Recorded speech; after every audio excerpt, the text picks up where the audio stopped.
하지 말자라고 써 있어요. 말씀은 우리가 본문 말씀은 아니지만 본문 말씀에 연결되어 있는 말씀 가운데 나온 예수님의 말씀이에요. 예수님이 베드로한테 두려워하지 말라, 무서워하지 말라 이렇게 얘기를 하시거든요. 오늘은 그 말에 좀 집중을 해보고 싶어서 제목을 이렇게 정해봤어요. 근데 두려워하지 말라가 아니라 두려워하지 말자 이랬죠. 우리가 두려워하지 말자는 얘기를 하고 싶은 거예요. 결론을 다 말해버렸네요. 근데 뭐가 두려운 건지는 얘기 안 했으니까 같이 좀 나눠볼게요. 질문 하나 해보겠습니다. 여러분들은 뭐가 제일 무섭고 두려우세요? 어떤 사람, 또 어떤 대상 혹은 어떤 일? 한 번만 얘기해 줘 보실래요? 난 이게 정말 두려워요. 네, 세 가지만 셀게요. 하나, 둘, 셋. 마음속엔 다 생각하셨죠? 그 사이에. 뭐가 가장 두려우십니까? 옛날에 검색을 해보니까 옛날에 조사를 한 내용이 있더라고요. 보통 생각하기에는 사람은 죽는 걸 두려워하겠지, 죽음을 두려워하겠지 생각을 하는데 순위에는 있어요, 죽음이. 자기 본인의 죽음을 얘기하는 거겠죠? 순위에는 있는데 1등이 아니에요, 그게. 그리고 사랑하는 사람 혹은 배우자의 죽음, 배우자를 잃게 되는 거, 요것도 있어요. 근데 비슷해요. 1등이 아니에요. 1등이 뭐였냐면 그 조사에서는 대중연설이래요.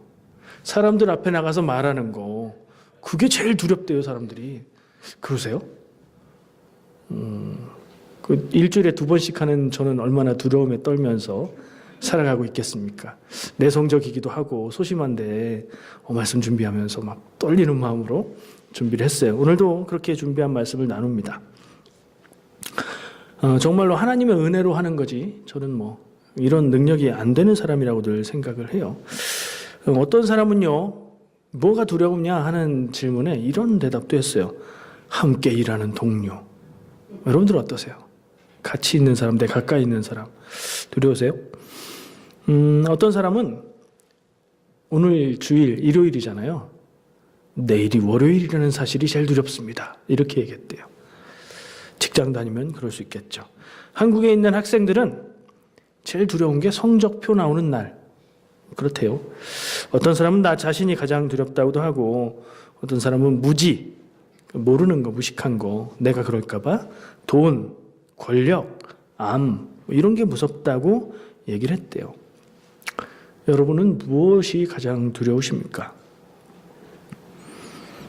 오늘 본문 말씀에서 예수님이 베드로에게 어떤 일들을 겪고 나서 베드로가 예수님 앞에 엎드려서 나는 죄인입니다.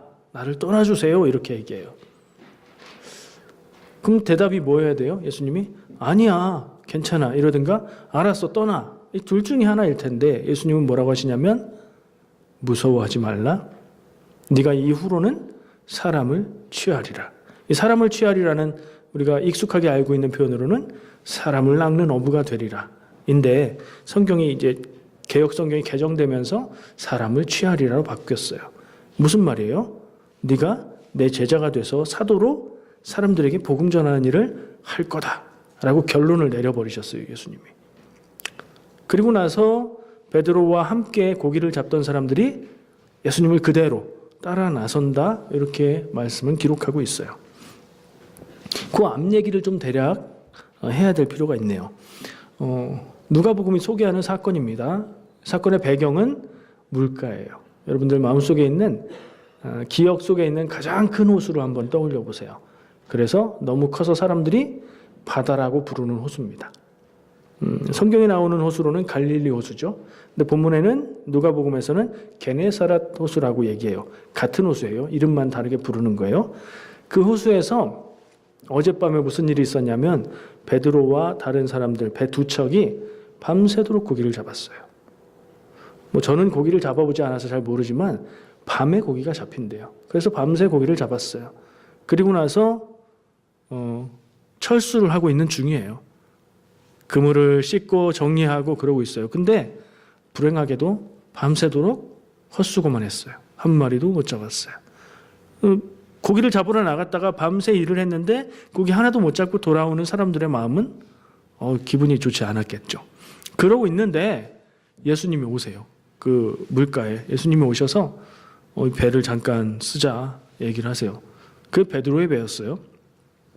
배에 올라타시더니 배를 좀 후진해가지고 물가로 좀 띄워달라. 딱 띄우고 나서 보니까 사람들이 해변에 쫙 모여들었어요. 그 사람들을 향해서 예수님이 말씀을 전하세요. 무슨 말씀을 전하셨는지는 안 써 있어서 몰라요. 그럼 뭐예요? 말씀 전하신 내용은 이 이야기에서 별로 중요한 상황이 아니에요. 말씀 전하신 내용은 어떤 얘기를 하기 위한 배경이에요. 진짜 중요한 건 이 뒤에 나오는 얘기예요. 그 뒤에 어떻게 되느냐? 말씀을 다 전하시고 나서 예수님이 그 배에 있는 베드로에게 저기 깊은 데로 가서 그물을 내려라 라고 얘기하세요. 밤새 고기를 잡으려고 했으나 못 잡은 베드로. 낮에는 고기가 안 잡힌다고 알고 있는 직업 어부인 베드로. 깊은 데는 고기가 없다고 알고 있는 베드로. 그 베드로가 하는 말이 주님 우리가 밤새도록 고기를 잡으려고 했는데 한 마리도 못 잡았어요. 그런데 주님 말씀하시니 그 말씀에 의지해서 하겠습니다. 무슨 뜻일까요? 순종이죠. 받아들이기에 따라서. 저는 조금 삐딱하게도 한번 봐봤어요. 베드로는 주님이 말씀하시니 내가 아닌 것 같지만 해보겠습니다. 하겠습니다.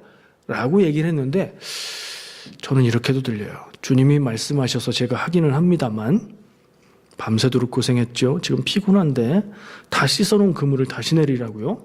아 정말 답답한데 그래도 주님이 하라니까 합니다. 고기 안 잡히면 책임지실 거예요? 뭐 이런 얘기처럼 들리기도 해요. 어떤 상황인지 모르겠어요. 그러나 결론은 순종했어요. 순종했고 결과는 어떻게 됐어요? 고기가 너무 많이 잡혔어요. 어느 정도로요? 본문 말씀의 끝에 보니까 그물이 찢어질 정도로. 더 들어올리면 그물이 찢어져 버릴 것 같은 거예요. 고기가 너무 많아서. 그래서 저쪽에 그대로 있는 배를 불러요. 배 2대에 고기를 나눠서 실었습니다. 그래도 너무 많아서 배가 물에 빠질 지경이었다 그래요. 그러니까 배가 무거워지면 이렇게 물에 이렇게 들어가잖아요. 배가 있으면 이렇게 물이 이렇게 해서 찰랑찰랑 했다는 거예요. 그 정도로 고기가 많이 잡혔어요. 베드로가 깜짝 놀랐겠죠, 속으로. 그리고 예수님이 봤을 거예요. 그리고 나서 아까 얘기한 이야기가 이어지는 거예요. 예수님 앞에 엎드립니다. 예수님 무릎 앞에 엎드려서 주여 나를 떠나시옵소서. 나는 죄인입니다. 그러니까 예수님이 무서워하지 마라. 네가 이후로는 사람을 취하리라. 얘기가 이렇게 되는 거예요. 그리고 나서 성경의 기록에 그 같이 있었던 모든 사람들이 배를 다 버려두고 예수님을 따랐다. 이렇게 기록하고 있어요. 그러니까 결과적으로 이게 뭐예요? 어떤 장면이에요? 예수님이 베드로를 포함한 제자들을 부르시는 장면이 된 거죠. 처음 시작은 말씀 전하는 걸로 시작했는데 제자들을 부른 장면이 된 거예요. 그런 상황입니다. 죄인이지만 죄인인 사람을 불러서 사도로 사명을 주시는 예수님, 그 예수님과 자기가 말한 것처럼 죄인이고 연약하고 부족한 점이 많아서 실수가 많았던 사람, 베드로. 성경에 보면 실수가 많았어요. 그 사람이. 이 두 사람이 만났어요. 이 만남이 어떤 의미가 있는가 하는 생각을 해보죠. 예수님은 베드로를 사도로 제자로 부르셨고 베드로는 자기 생업의 일들을 남겨두고 버려두고 예수님을 따라갔다. 그렇게 얘기하고 있어요. 베드로에게 있어서는 삶의 전환, 삶이 달라지는 거예요. 고기 잡던 삶에서 예수님을 따르는 삶으로 예수님이 하는 일은 무엇이든 하고 예수님이 원하시는 일은 무엇이든 하는 제자의 삶으로 바뀐 거죠. 어떤 생각을 하시게 됩니까? 이게 나한테는 어떤 의미가 있을까요? 그냥 예수님이 베드로 만난 장면, 예수님이 베드로 제자를 부르신 얘기지 그냥 그거로 끝나지 마시고 나하고 무슨 관계가 있을까 한번 물어보세요. 베드로는 어떤 사람이었다고요? 자기 입으로도 죄인이라고 얘기했고 증거를 많이 남겼잖아요. 결정적으로 예수님을 모른다고 3번이나 부인하는 그런 사람이었잖아요. 내가 생각해봐도 나랑 내가 좀 나을 수도 있겠는데 막 이런 생각도 들 수 있을 것 같아요. 죄도 짓고 살고 우리가 하나님의 말씀을 들을 때도 있고 믿음이 부족하기도 하지만 만약에 주님이 나를 부르신다면 나도 베드로처럼 하나님의 일에 쓰임 받을 수 있겠군, 이런 생각을 할 수 있는 거죠. 왜냐하면 베드로도 그랬듯이 그 사람의 능력으로 하나님의 일을 했던 것이 아니라 부르심에 순종한 것으로 그 일을 감당할 수 있기 때문에. 능력은 누구 능력이에요? 하나님 능력으로 하는 거니까 나도 할 수 있겠네, 이런 생각 들으셔야 돼요. 여러분은 하나님의 부르심, 예수님의 부르심 들어보셨어요? 거기에 순종하셨어요? 그렇다고 생각하실 수도 있고 아니라고 생각할 수도 있는데 저는 그렇다고 생각해요. 믿음의 부르심 앞에 믿음의 사람으로 순종하셨고, 살면서 믿음 지키는 것에 어려운 일을 겪을 때에 그래도 믿음을 지키고 있잖아요. 수많은 부름과 순종을 하면서 살아오셨을 거예요. 그럼에도 불구하고 내가 온전히 순종하지 못한다 생각하는 이유는 그럴 때만 있는 게 아니라 하나님의 뜻인데 따르지 못하고, 모르고 하나님의 뜻을 따르지 못하고 그럴 때도 많이 있는 것을 알기 때문이겠죠. 저는 그냥 이런 상상도 해봤어요. 베드로처럼, 베드로가 자기 직장에서 일하고 있는 거잖아요. 제가 저쪽 방 사무실에서 설교 준비를 하고 있는데 예수님이 똑똑똑 문 두드리고 오셔가지고 이 목사 나 컴퓨터 좀 써도 돼? 그러면 주님 지금 오늘 수요일 예배 말씀 준비해야 되는데요, 뭐 이러지 않을까, 그런 상상도 해봤고요. 집에 가려고 차 시동 걸고 가려고 하는데 갑자기 주님이 오셔가지고 나 지금 차가 필요해, 차 좀 빌려줄래? 그럼 어떡하지? 뭐 이런 상상도 해봤어요. 내 삶의 자리, 내가 살아가는 삶의 현장에 주님의 어떤 일들이 이렇게 개입해 들어온다면 상당히 부담스러운 일일 수 있거든요. 나는 잘 살아가고 있어요. 나는 이런저런 일들을 감당하면서 어렵지만 그래도 살아가고 있어요. 근데 거기에 주님의 부르심이 딱 임한다는 얘기는 뭐예요? 이것들을 내려놓고 주님의 뜻에 순종해라 하는 요구처럼 들리잖아요. 불안한 생각도 들어요. 여러분은 어떠세요? 잘 살아가고 있는데, 혹은 사느라고 힘들고 아이들 돌보느라고 정말 바쁘고 마음 쓸 시간 여유가 없는데 주님이 부르시면 지금 말고 나중에 할게요, 그러실래요? 어떻게 하시겠어요? 두려워하지 말라는 말씀에 좀 집중을 해보겠습니다. 고기가 엄청나게 많이 잡힌, 자기가 전혀 예상하지 못했던 상황에서 고기가 엄청나게 잡힌 그 일을 경험하고 베드로는 예수님 앞에 나는 죄인입니다 고백하고 나를 떠나주세요 라고 얘기했죠. 그리고 예수님은 무서워하지 말라라고 얘기하셨어요. 그 의미를 좀 깊이 생각해 보고 싶어서 여러 가지 생각을 해봤어요. 그런데 하나 발견한 게 있어요. 질문 하나 해볼게요. 베드로와 예수님이 제일 처음 만난 장면은 어딜까요? 성경에서 검색해보니까 지금 이 장면, 고기 잡다가 예수님 만난 장면을 베드로가 예수님을 처음 만난 장면입니다 라고 써놓은 글도 많고 그렇더라고요. 근데 예수님에 대한 얘기는 누가복음만 있는 게 아니잖아요. 다른 복음서도 있잖아요. 어떤 분은 또 요한복음에 있는 게 제일 먼저다 뭐 이렇게 얘기도 하세요. 근데 저는 그렇게 종합하지는 않는 게 좋다고 생각해요. 그러니까 각 복음서마다 각각의 이야기가 있으니 그걸 뭐가 먼저냐 따지지 말고 이 책에서는 뭐가 먼저냐만 생각하면 될 것 같아요. 누가복음에선 예수님과 베드로가 만나는 장면이 이게 처음일까요? 아니면 또 있을까요? 힌트를 드리자면 굳이 물어보는 이유는 뭘까요? 또 있으니까, 앞에 있으니까. 저도 그런 줄 알았어요. 이 장면이 처음인 줄 알았었어요. 성경을 읽어도 그렇다니까요. 근데 찾아봤죠, 궁금해서. 바로 앞장에. 지금 5장이잖아요. 4장에 가면 예수님이 베드로 집에 가세요. 생각나시죠? 회당에서 말씀 전하기를 마치고 예수님이 베드로의 시몬의 집에 가십니다. 시몬이라고 써놔서 몰랐나? 시몬이 베드로잖아요. 베드로의 집에 가세요. 근데 마침 그날 이 시몬의 장모님이 열병으로 누워 계신 거예요. 예수님은 그 장모를 고쳐주시고 그 장모가 다 나아서 수종을 들었더라 하는 말씀이 바로 앞장에 있어요.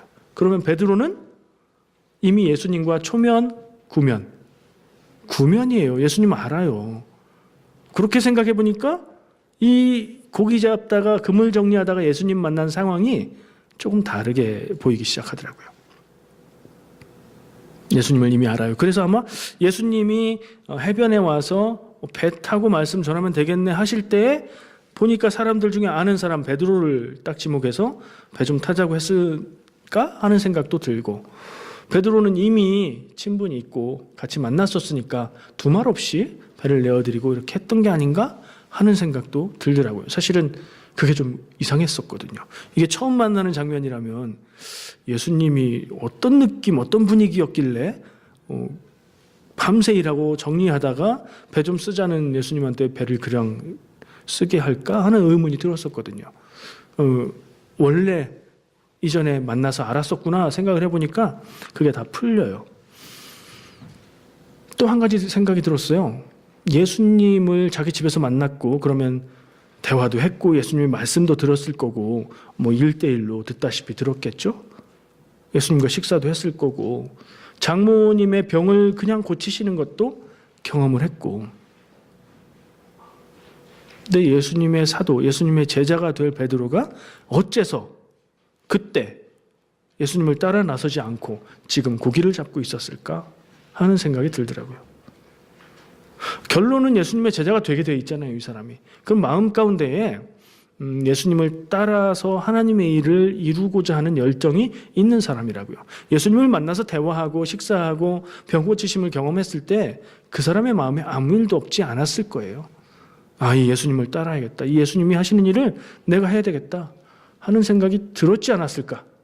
여기서부터는 제 상상이지만 그런 생각이 들어요. 근데 왜 고기 잡고 있냐고요, 지금. 베드로는 고기 잡는 걸 되게 좋아했던 것 같아요. 예수님이 십자가에서 죽으시고 부활하셨어요. 그게 다른 사람들이 보고 소문이 났어요. 베드로도 들었어요. 근데 베드로가 그때 뭐라고 하죠? 나는 고기 잡으러 가야 되겠다. 그리고 가가지고 고기 잡고 있다가 예수님이 찾아오시잖아요. 아, 여러 번 고생, 예수님 여러 발길을 하시게 만드는 그런 베드로예요. 지금도 보니까 그 4장의 장면에서 만났고 마음의 부르심을 느꼈을 텐데 그때 결단 못하고 고기 잡고 있는 거예요. 제 생각엔 고기를 잡고는 있지만 마음속에 그 주님을 따를까 말까, 어떡하지? 따르고 싶은 마음이 있는데 따르면 나 이 고기 잡고 이걸로 살아가고 있는 우리 가족과 나의 인생, 이 삶은 어떻게 될지 모르는데 우리 가족은 누가 돌보고 어떡하지? 그분을 따라갔다가 이거 반역자로 몰려서 죽는 건 아닐까? 막 이런 복잡한 생각들이 있었을 것 같아요. 그런 생각으로 고기를 잡으니까 안 잡혔을까요? 예수님이 다시 찾아가신 거예요. 그러니까 예수님이 시몬의 집에 가서 만나셨다가 또 다시 고기 잡고 있는 이 베드로를 찾아가신 거예요. 다시 친히 찾아가셔서 말씀을 전하신 후에 그에게 이 고기가 엄청 많이 잡히는, 말도 안 되는 상황에서 고기가 엄청 많이 잡히는 이 경험을 하게 하시고, 그러면 나는 죄인입니다라고 얘기하고 있는 베드로의 그 얘기도 어떤 느낌인가 조금 느낌이 오는 것 같아요. 어쩌면 내 마음에 예수님의 부르심이 왔는데 제가 거기에 순종 못하고 지금 이렇게 고기 잡고 있었습니다. 뭐 이런 얘기인가 하는 느낌도 있어요. 근데 이어지는 말이 오늘 주제 무서워하지 말라. 무서워하지 말라는 무슨 뜻일까? 제가 여기에 집중하려고 지금 쭉 얘기를 해오고 있거든요. 구체적으로 무슨 말일까? 여기 우리의 생각에 초점을 좀 맞추었으면 좋겠습니다. 무서워하지 말라. 말하고 있는 사람이 내가 너를 향해서 무서워하지 말라 그러면 첫 번째 드는 생각은 뭐예요? 나를 무서워하지 말라가 될 수 있겠죠. 그런 거예요. 겁내지 마세요. 나 나쁜 사람 아니에요. 해치지 않아요. 드라마나 이런 데 보면 그렇게 하잖아요. 그런 비슷한 얘기. 예수님이 베드로를 향해서 나를 무서워하지 마라. 예수님이 무서운 분이었나요? 말씀 전하시고 병 고치고 귀신 쫓고 이러는데 뭐가 무서운 분이에요? 좀 안 맞는 것 같아요. 근데 무서워한다는 말은 똑같은 의미의 다른 말이 또 있죠. 제목에 달아놓은 두려워한다는 말도 같은 의미죠. 근데 느낌이 좀 다르죠. 한번 바꿔봤어요. 그렇게. 예수님이 베드로를 향해서 두려워하지 마라. 네가 이후로는 사람을 취하리라. 이렇게 하니까 생각이 좀 달라져요. 나를 무서워하지 말라. 이게 아니라 무서워하지 말라는 어떤 대상이 되는데 두려워하지 말라는 대상이긴 하지만 어떤 상황을 이야기하는 것일 수 있잖아요. 그런 생각이 들어서 그게 맞나 해서 제가 원어를 찾아봤습니다. 신약성경 복음서가 기록된 원래 언어는 무슨 말이죠? 헬라어, 그리스어예요. 제가 신학 공부했다고 공부 좀 했다고 그러는 게 아니에요. 이건 누구나 찾을 수 있어요. 제가 성서신학 전공이 아니기 때문에 헬라어를 잘 몰라요. 근데 검색 몇 번 만에 찾았어요. 어떻게 찾냐면 헬라어 성경을 검색하세요. 그러면 헬라어 성경의 본문을 보여주고 영어로 발음을 달아놓고 영어로 의미를 알려주는 사이트가 있어요. 거기에서 찾아보니까 이 무서워하지 말라는 말은 헬라어로 포보우라는 단어를 썼어요. 포보우는 원형은 아니고 원형은 포보스라는 말이에요. 포보스라는 헬라어를 의미를 찾아보니까 설명에 눈에 띄는 게 있더라고요. 제가 아는 게 나왔어요. 그렇게 가다 보니까 포보스라는 말은 포비아라는 말의 어원이다. 이렇게 얘기하더라고요. 포비아는 들어보셨죠? 여러분들. 들어는 봤는데 뭐지? 지금 잠깐 제가 이거 하나 갖고 있어요. 에크로포비아. 고소공포증. 공포증이란 얘기예요. 에어로포비아. 에어로는 비행기 타는 거에 공포를 갖고 있는 거. 엔트로포비아. 사람을 대하는 거에 공포를 갖고 있는 거. 이런 공포증이라는 말인 포비아의 어원이 되는 포보스라는 그리스어 말이더라고요. 그러니까 이거는 제가 이거 아닌가 생각했던 어떤 상황을 두려워하는 것에 맞아 떨어지더라고요. 그렇죠? 틀린 게 아닌 것 같아요. 제가 따라갔던 생각들이 그렇게 생각할 수 있는 것 같아요. 어떤 일인가를 두려워하지 마라. 예수님이 베드로를 향해서 그 일을 두려워하지 마. 그 상황을 지레 겁먹고 두려워할 필요가 없어. 그렇게까지 생각해 보니까 뒤에 나오는 말이 뭐예요? 이후로 너는 사람을 취하리라. 사람을 취하게 되는 일, 예수님의 사명을 받고 예수님의 제자로 나서게 되는 일, 그 일을 감당하는 것을 두려워하지 마. 이렇게 이해가 됐어요. 예수님이 베드로를 향해서 그거를 두려워하지 말라. 삶의 걱정들, 그 일의 결과들, 그런 거에 대해서 걱정하고 두려워하지 마라. 무슨 말이에요? 그 결과와 뒷일은 네가 걱정할 것이 아니라 하나님이 하시는 일이기 때문에 하나님이 책임지셔. 너는 그저 순종하면 돼. 그 결과가 어떻게 됐어요? 그 말을 듣고 베드로를 포함한 다른 사람들이 예수님의 제자로 배를 버려두고 따라가는 일이라. 자연스럽잖아요, 말이. 의미가 통하는 것 같아요. 여러분들에게도 이런 두려움이 있지 않으십니까, 혹시? 베드로처럼. 예수님이 나를 부르시는 것 같은데, 이거 아무리 생각해도 나를 부르시는 것 같은데, 왠지 내가 예수님의 제자로 나서야 될 것 같은데, 그러면 손해가 막심할 것 같고 괴로울 것 같고 힘들 것 같은데, 이런 두려움. 이런 얘기를 들었어요. 어떤 분인지는 기억이 안 나지만 그 말은 기억이 나요. 그것까지 하면 안 돼요. 너무 믿음이 좋아질까 봐 안 돼요. 무슨 말인지 아시겠죠? 성경 공부, 성경 읽기 같이 하시면 어떨까요? 참 하시면 좋겠는데. 아니요, 저는 지금 그것까지 하면 안 돼요. 그거 했다가 믿음이 너무 좋아질까 봐 못 하겠어요. 믿음이 그럼 어떻게 하실 건데요? 믿음이 너무 좋아지면 뭐가 겁나는데요? 믿음이 너무 좋아지는 건 뭐예요? 직장 제대로 일을 안 하고 가정 제대로 돌보지 않고 다 뒤로 미루고 무조건 교회, 무조건 주님의 일, 하나님의 일, 그러다가 잘 다니는 직장 때려치우고 신학대학 공부하고 선교사로 나가겠습니다. 뭐 이런 거요? 그런 걸 상상하시나요? 걱정 마세요. 주님은 아무나 그렇게 부르지 않으세요. 뭐 순교자, 저도 한때 막 순교하라고 그러시면 어떡하지? 걱정했어요. 걱정 안 해도 되더라고요. 아무나 안 부르세요. 그냥 부르시면 네, 그리고 순종하면 되는 거더라고요. 그러면 할 수 있는 건 하는 거고 못하는 건 못해도 되고 못했는데 하나님이 능력 주시면 그것도 할 수 있게 되더라고요.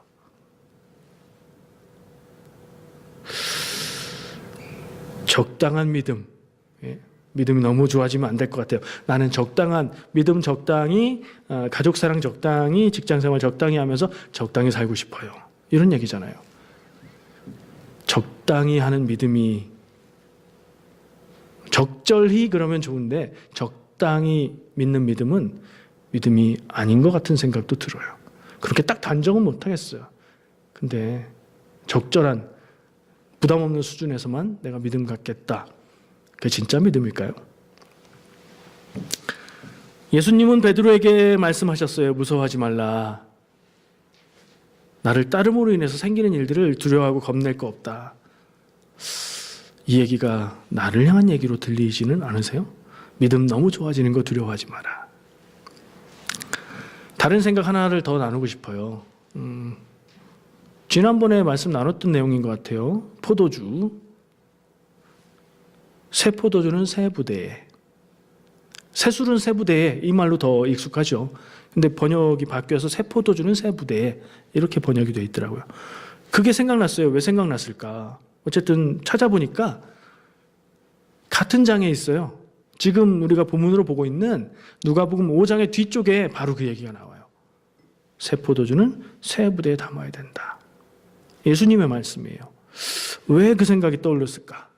여러분들 혹시 그 연결이 되세요? 지금까지 얘기한 내용과 새 포도주는 새 부대에 담아야 된다는 예수님의 말씀과 연결이 되세요?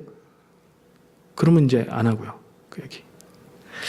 안 되시면 제가 좀 얘기를 해볼게요. 예수님이 베드로에게 깊은 곳에 그물을 내리라고 했을 때 그 시간은 낮이었고 깊은 곳에서는 고기가 안 잡혀, 이게 상식이었대요. 그럼 무슨 얘기죠? 예수님의 직업은 뭐였어요? 말씀을 전하고 계시지만 예수님이 전문가인 분야는 나무를 다루는 일이에요. 목수예요. 그분이 지금 와가지고 고기 잡는 일에 대해서 깊은 데 그물을 내려. 지금 낮인데요? 밤새 했는데 못 잡았는데요? 그런 마음 표현했잖아요, 베드로가. 그런데 말이 안 되는 것 같은 그 상황을 주님이 말씀하실 때에 거기에 베드로는 순종했어요. 순종했더니 결과는 사람의 생각과 상식을 완전히 뛰어넘는, 정말 기대하지 못했던 깜짝 놀랄 일로 결과가 나타났어요. 하나님이 일하시는 방법이 그렇지 않나 하는 생각을 했던 거예요. 성경에 많은 하나님이 일하시는 장면들을 볼 때 사람의 생각과 판단으로 되는 것처럼 되는 일이 별로 없어요. 대부분 보니까 사람의 생각과 판단과 예상을 비껴나가고 뛰어넘고 초월해서 역사하시고 일하시더라고요. 그래서 그 부분에 대한 생각이 없으면 성경 말씀을 믿기가 어려운 것 같기도 해요. 하나님의 일을 할 때는 특히 이런 생각이 필요한 것 같아요. 그게 왜 새포도주 새부대에 왜 그게 되나요? 아시잖아요. 그 새 부대라는, 낡은 부대, 새 부대 할 때 그 부대는 동물의 가죽으로 만든 술병이고, 그게 간 만든 새 것이었을 때는 포도주를 넣어서 발효시켜도 그 가스가 생성돼서 팽창이 돼도 탄력이 있어서 늘어나는데, 이미 한 번 사용해서 늘어날 대로 늘어난 가죽 부대는 거기에 또 새술을 담으면 더 늘어날 수가 없어서 터져버려요. 그러면 부대도 못 쓰게 되고 포도주도 버리게 된다. 그러면서 결론으로 새 포도주는 새 부대에 담아야 된다 얘기하신 거죠. 그 새 포도주는 뭐고 새 부대는 뭐예요? 그럼 반대로 새 포도주가 낡은 부대에 담긴다는 건 무슨 얘기예요?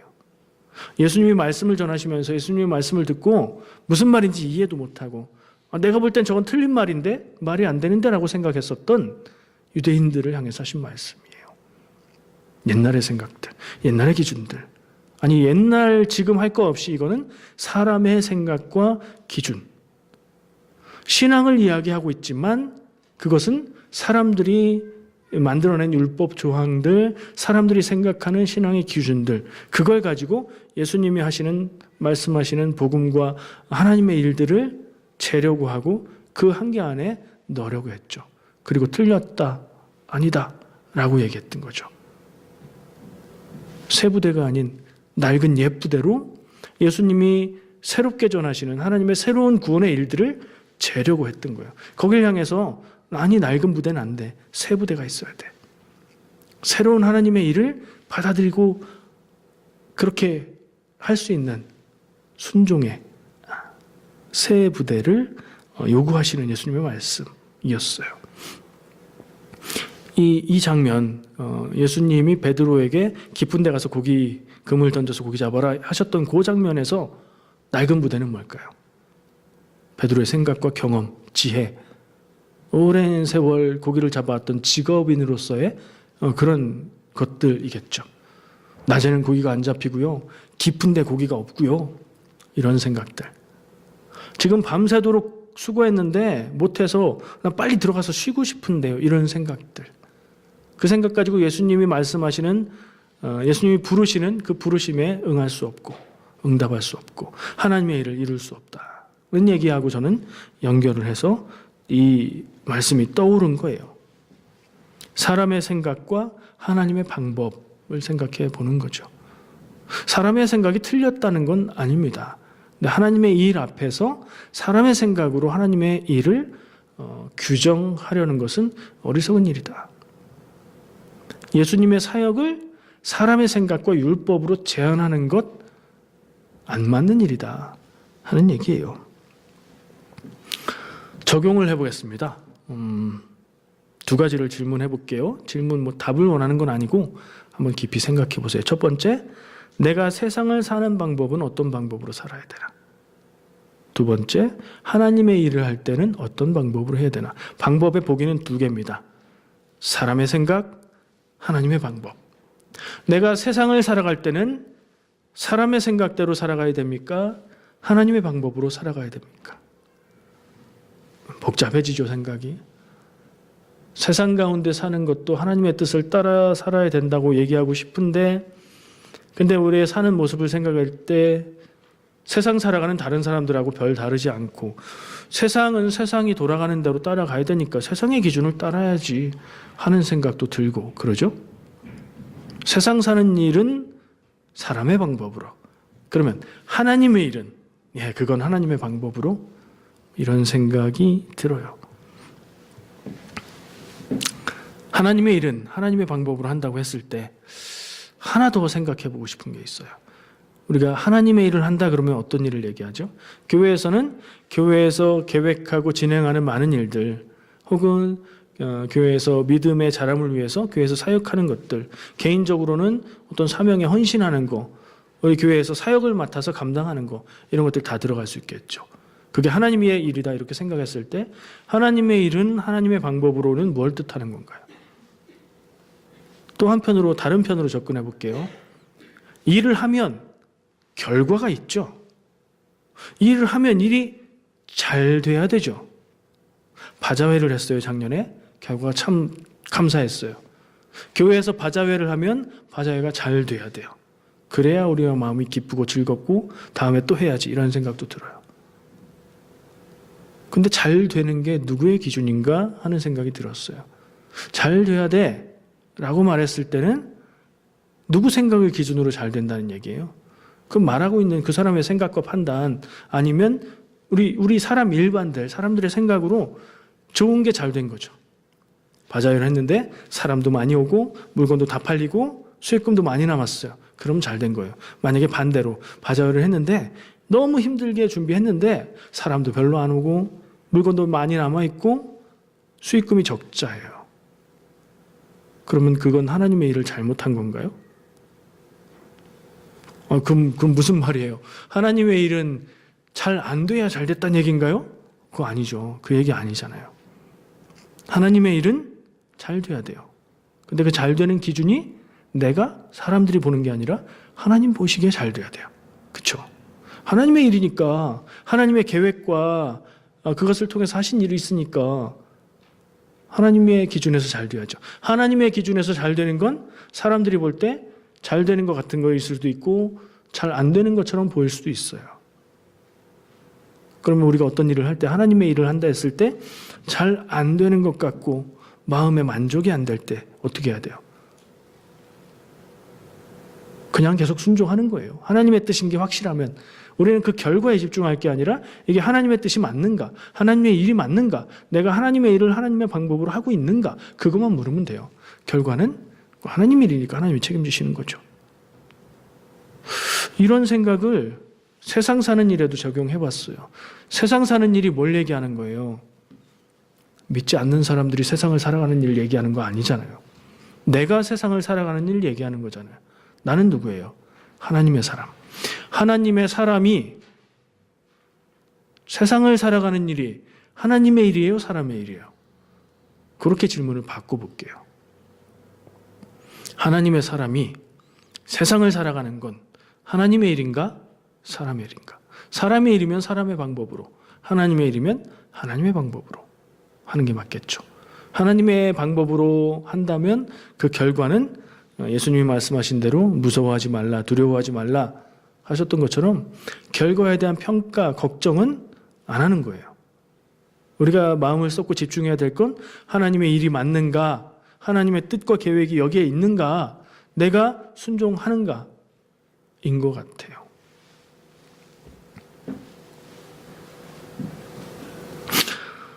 우리가 어떤 일을 준비할 때요, 뭐 교회 일이든 세상 일이든 어떤 가정의 일이든 준비할 때 걱정이 될 때가 있어요. 잘 안 될 것 같으면 이 일이 참 어렵다 이런 생각이 들면 이 일이 잘 안 되면 어떡하지?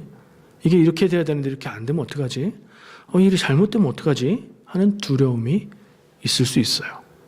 근데 그 반대도 똑같다는 생각을 하는데 많이 준비했어요. 이게 잘못될 리가 없어요. 그러면 내 마음속에 뭐가 자신감이 충만해져요. 이건 뭐 물어보나마나 당연히 잘 돼. 이렇게 준비했는데, 이렇게 노력했는데, 근데 세상 일이 어떻게 생각한 대로만 되든가요? 준비 많이 한다고 잘 되든가요? 그건 알 수 없는 거예요. 우리의 마음에 걱정을 하는 것도 믿음 없음이요. 또 너무 자신감을 가지고 자만하는 것도 하나님의 뜻을 무시하고 내 기준으로 판단하는 것이라는 생각이 들어요. 제가 아까 상상했던 부분이 있죠. 베드로가 집에서 예수님 만나고 뭐 이런 예수님의 말씀도 듣고 병 고치는 것도 보고, 그래서 베드로의 마음속에 이 주님을 따라가는 길이 정말 하나님의 일을 이루고 하나님의 백성으로 사는 길이겠구나 하는 마음이 일어났을 것 같다고 생각했죠. 그런 생각이 있었어요. 근데 베드로는 이미 성인이었어요. 어린이도 아니었고 청소년도 아니었고 청년도 아니었어요. 어린 사람들은 마음의 감동, 마음을 탁 건드려주면 뭐든지 다 덤벼서 할 수 있죠. 베드로는 그런 나이가 아니었어요. 그래서 염려와 두려움이 있었던 것 같아요. 세상을 알기에. 로마 제국 치하에서 이 예수님을 따라서 하나님의 뜻대로 사는 삶을 살아가는 이 운동에 참여했을 때 어떤 일이 일어날까? 현실적으로 이거 되게 느낌 싸하면서 불안한데 생각할 수 있었을 거라고요. 이게 내 가족들을 위해서 유익한 일이 될까? 그렇지 않을까? 이런 생각도 하게 됐겠죠. 그래서 주저하고 머뭇거리고 걱정하고 고민하고, 그래도 여전히 주님의 부르신 그 마음이 꺼지지 않으니까 그렇게 있었지 않았을까 하는 생각을 해요.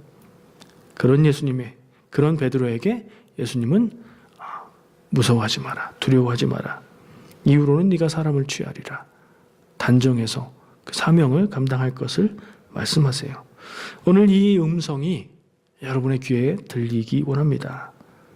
무서워하지 마라. 뒷일은 내가 책임진다. 나만 믿고 따라와라. 어떤 일 앞에서 아무 일이나 그런 건 아니고요. 여러분들의 삶의 일 중에 하나님의 일이 아닌 것이 없습니다. 여러분이 하나님의 백성, 하나님의 자녀, 하나님의 사람이기 때문입니다. 그렇다면 우리는 하나님의 음성을 구하고 순종하는 것, 그것에 우리의 삶의 열정을 쏟아야 될 줄 믿습니다. 하나님의 뜻을 구하고 그 뜻에 순종하는 것, 거기에 우리의 마음을 쏟고 그렇게 살아가는 복된 삶이 되시기를 축복합니다. 기도하겠습니다. 사랑과 은혜의 주님 감사합니다. 오늘도 예배합니다. 오늘도 말씀을 나눕니다. 예수님의 음성을 듣고 그 음성 가운데 나에게 하시는 음성을 듣습니다. 내 마음에 이 음성이 살아있게 하여 주시고, 이것이 생각나야 할 때 생각나게 하시고, 하나님의 뜻을 구하고 순종해야 될 때 그렇게 할 수 있게 하여 주시옵소서. 예수님의 이름으로 기도합니다. 아멘. 우리 모두 일어나셔서 함께 찬양 드리겠습니다.